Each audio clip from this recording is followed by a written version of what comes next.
మేము రెగ్యులర్గా ఓపీలో rheumatoid arthritis పేషెంట్స్తో face చేసే ఒక ఫన్నీ సిట్యుయేషన్ గురించి వాళ్ళు చెప్తానండి.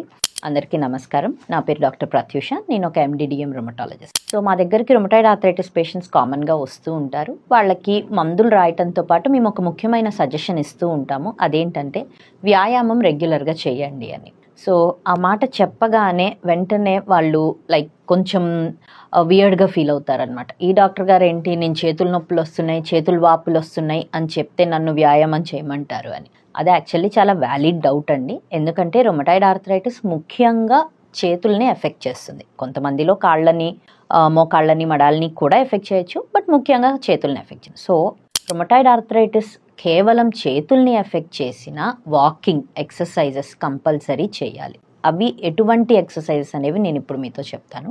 ముఖ్యంగా 3 రకాల ఎక్సర్సైజెస్ చాలా హెల్ప్ అవుతాయండి. ఫస్ట్ది వాకింగ్. సో వాకింగ్ అనేది మనం చేసినప్పుడు అది చేతుల మీద డైరెక్ట్గా ప్రభావం చూపించకపోవచ్చు, బట్ శరీరంలో ముఖ్యమైన రసాయనాలు, ఎండార్ఫిన్స్ అనే రసాయనాలు, సెరటోనిన్ అనే రసాయనం విడుదలవుతూ ఉంటుంది.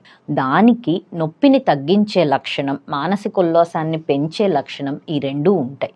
అది ఇటువంటి సమస్యలు ఉన్న వాళ్ళకి చాలా ముఖ్యం. పర్టిక్యులర్గా కీళ్ల కోసం ఎటువంటి ఎక్సర్సైజెస్ చేయొచ్చు అనేది మనం నెక్స్ట్ రీల్లో తెలుసుకుందాం. అందరికీ నమస్కారం.